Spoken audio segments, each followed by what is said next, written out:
What's up, guys? Greg here. It's the Vinyl Rundown, and I'm entering a contest for a guy named DJ Highnoon. And here's the essence of this contest. 2 parts. Part 1, 5 records that have something in common. Here's as many as I can hold at once. If you can tell me what these 5 records have in common, you're amazing. You might want to turn off the camera, Google it, think about it for a few minutes, and get back to me. I don't think any of you will figure it out, so I will get right into it. This is kind of conceptual. 5 records that have something in common with the musician and the musical instruments that they're playing. Let's start with this one. Van Halen's first album. What's this over here? That is the famous Frankenstrat that Eddie Van Halen created himself, which totally defined his sound and changed rock music and guitar forever. So that's the theme of these 5 records. The record that best showcases a musician who made his own instrument that was like really groundbreaking, exciting, innovative, cool instrument. All right?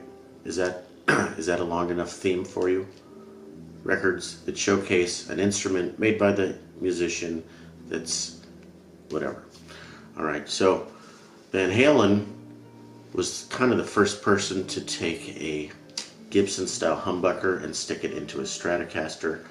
So he invented what's called the Frankenstrat, which was a Frankenstein sort of amalgamation of different sounds and things into one guitar. He hand wound his own pickup coils, giving them a different sound. They kind of distort easier. And what else did he do? He's got the whammy bar. It's very famous, which is the floating tremolo, kind of nothing like the Fender knife blade tremolo. Getting too technical into guitar stuff here. The paint job, the famous paint job with the stripes. He also modified his amplifier, sort of. He took a Marshall stack and he said, well, 110 volts sounds good, but what if we cranked it up to 130 or 140 volts? So he hooked up his amplifier to this thing called a Variac, variable AC generator, and he just cranked up the voltage till the thing was like ready to explode. So Van Halen, hugely influential on guitar players ever since. In fact, that's right, I went out and got myself a Frankenstrat that I had custom made with the crazy floating whammy bar thing, and I got 3 pickups here, but this one is in cream, so it kind of looks like there's only 1 pickup. Okay, who's next? Queen's first album, the first record to feature Brian May's handmade guitar called the Red Special. And since he was kind of a poor kid growing up in England, had no money for guitar, he and his dad built a guitar out of spare parts, pieces of junk, pieces of motorcycle parts, a chunk of wood from their fireplace, just scraps. He threw it together, and he's been using this guitar for how many years? 40, 50 years.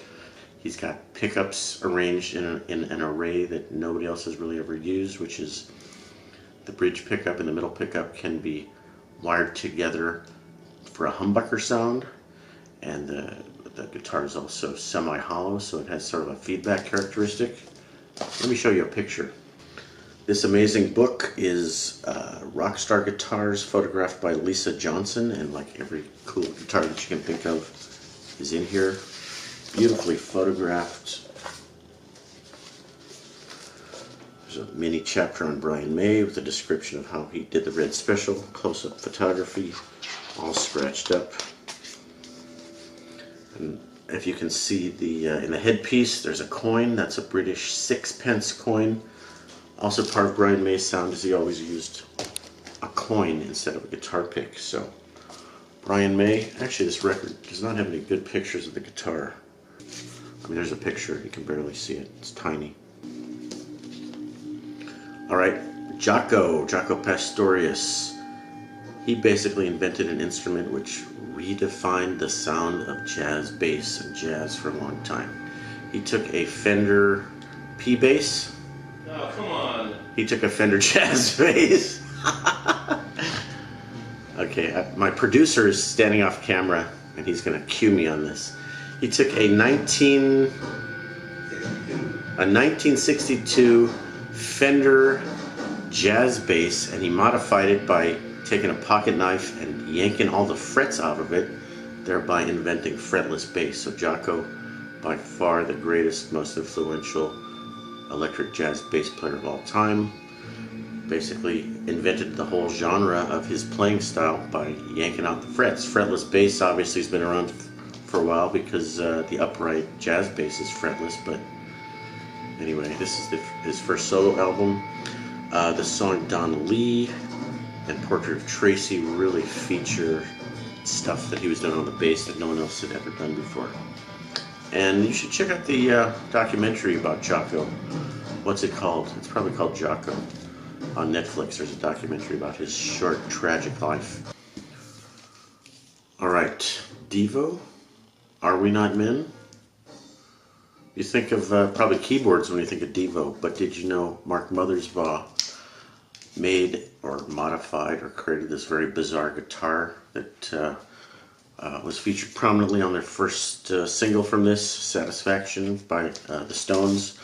He took a Fender Telecaster and modified it, mutated it, and strapped on all these guitar pedals and special effects on it. There's like a ring modulator, which is a very weird spaced out sound, and then a distortion box, and what was the other thing he crammed on there, Sean?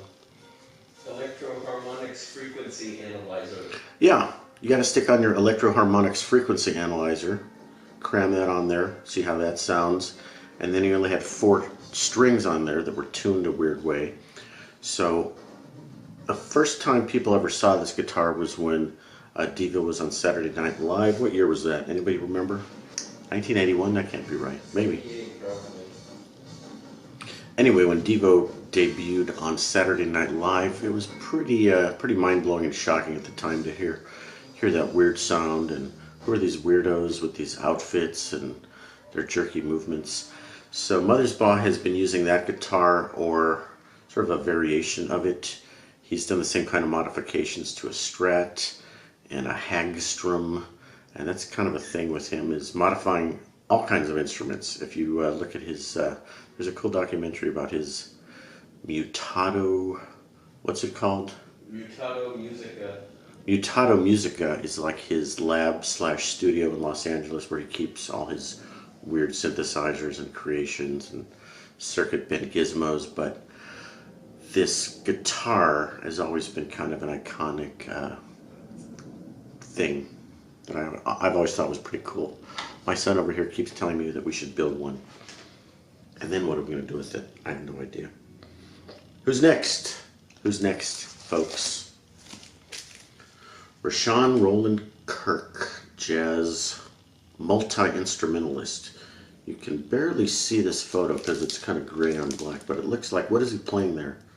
3 saxophones? Picture on the back also. What is that? 2 or 3 saxophones, maybe a nose flute, maybe a manzello.